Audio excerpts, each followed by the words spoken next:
Hello friends, आज का अपना टॉपिक है oogenesis।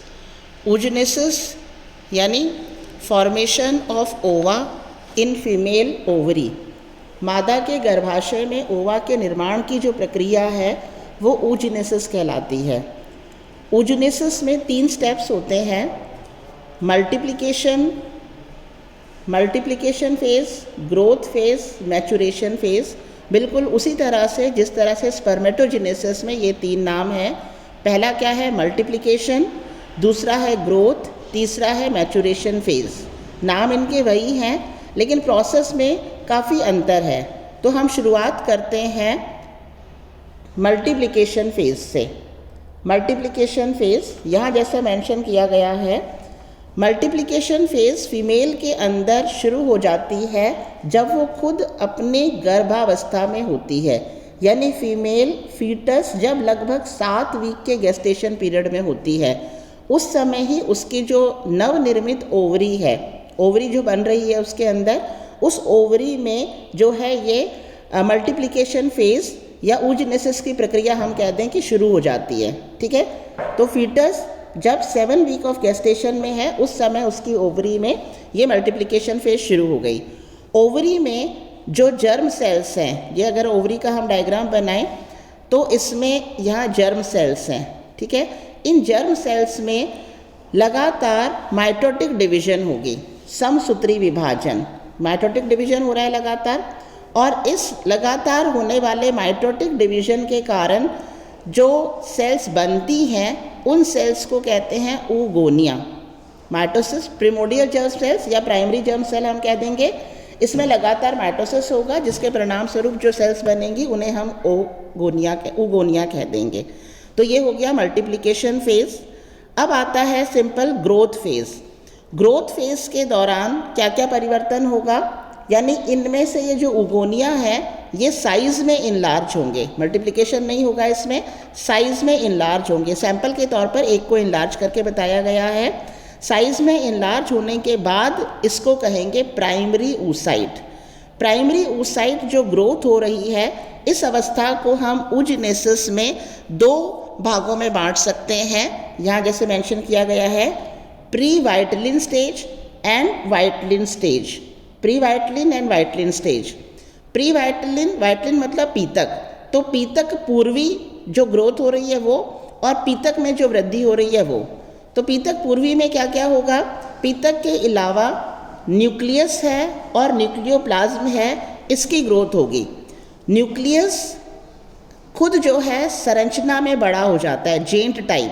सामान्य तौर पर न्यूक्लियस हम इस तरह से ड्रॉ करते हैं, ये सेंट्रोमियर है और ये क्रोमेटिड है। लेकिन यहाँ जो न्यूक्लियस है वो लैंप ब्रश क्रोमोसोम के रूप में परिवर्तित हो जाता है। लैंप को साफ करने के लिए जो ब्रश होता है जैसे ये है, और यहाँ इस तरह से लूप्स बनी होती हैं, है ना।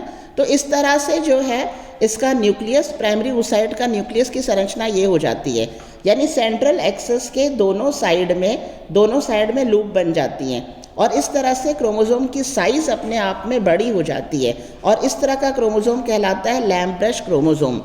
क्रोमोसोम की साइज़ बड़ी होने के कारण अब इसमें क्या होगा कि डीएनए की मात्रा बढ़ गई।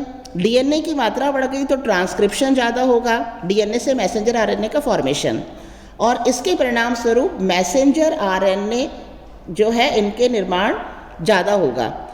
कुछ मैसेंजर आरएनए तो उसी समय काम में आ जाते हैं, प्रोटीन सिंथेसिस के लिए काम में आ जाते हैं, लेकिन ज़्यादातर मैसेंजर आरएनए बनने के बाद में न्यूक्लियस में से कहाँ चले जाते हैं? साइटोप्लाज्म में। और साइटोप्लाज्म में जाने के बाद में उनके बाहर प्रोटीन का आवरण बन जाता है और उनको कहेंगे इन्फॉर्मेटर्स। ठीक है, इन्फॉर्मेशन शब्द आ रहा है इसमें। इन्फॉर्मेशन यानी ये अपने अंदर सूचना संचित करे हुए हैं, और ये सूचना जो डीएनए के ऊपर सूचना थी वो मैसेंजर आरएनए के रूप में परिवर्तित हो गई, और अब इनको भविष्य में काम में आना है। भविष्य कब? यदि इस प्राइमरी oocyte से बने ओवा का फर्टिलाइजेशन होता है, तो फर्टिलाइजेशन के बाद में जाइगोट जो बनता है उसके बाद उसमें क्लीवेज अवस्था आती है। तो क्लीवेज के टाइम पर जो समसूत्री विभाजन है उसमें इंटरफेस नहीं होती है। इंटरफेस नहीं होती मतलब उसमें ग्रोथ फेज G1, S और G2 फेज नहीं होती है, उसमें केवल संख्या बढ़ रही है, ग्रोथ नहीं हो रही है।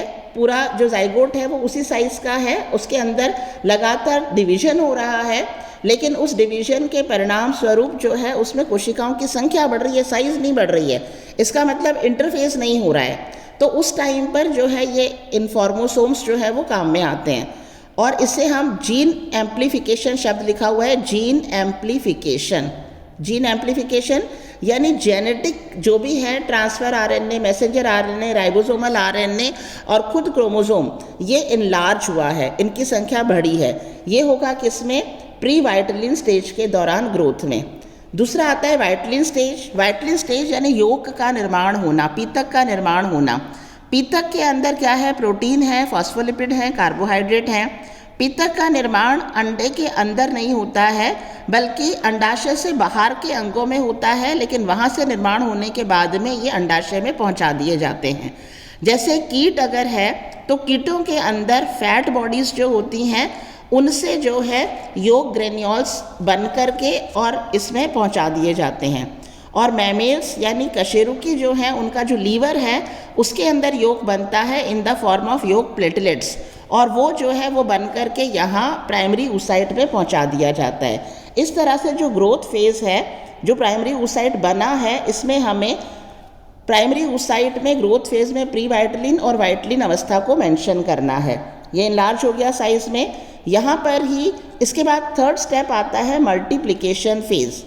मल्टीप्लिकेशन फेज़ में मियोटिक डिवीजन होगी, first meiosis and second meiosis. ठीक है, अब हम शुरुआत करते हैं यहाँ से। मियोसिस फर्स्ट, प्राइमरी oocyte जो है उसमें मियोसिस फर्स्ट शुरू हो जाती है। मियोसिस फर्स्ट को हम रिडक्शन डिवीजन भी कहते हैं, क्योंकि मियोसिस फर्स्ट में ही गुणसूत्रों की संख्या घट करके आधी रहती है। ठीक है, तो यहाँ पर प्रोफेज फर्स्ट जो कि सबसे लंबी अवस्था होती है, प्रोफेज फर्स्ट होने के बाद में यहाँ पर एक पॉज लग जाता है। पॉज मतलब केवल प्रोफेज फर्स्ट आकर के ये डिवीजन यहाँ रुक गई, और यहाँ तक प्रोफेज फर्स्ट अवस्था तक जो रुकती है ये होता है किस समय? जो बताया था कि फीटस खुद 7 वीक के गेस्टेशन पीरियड है उस समय, तो यानी बिफोर बर्थ, जन्म से पूर्व यहाँ तक के प्राइमरी oocytes बन जाते हैं, जो कई मिलियंस की संख्या में होते हैं, और वो प्रोफेज फर्स्ट में आकर के वहाँ पर पॉज हो जाते हैं। यानी अब उसके बाद का जो प्रोसेस है, वो मल्टीप्लिकेशन का जो बाद का प्रोसेस है, वो प्रोसेस कब होगा? जब जो ये फीटस है फीमेल, इसका जन्म हो जाएगा।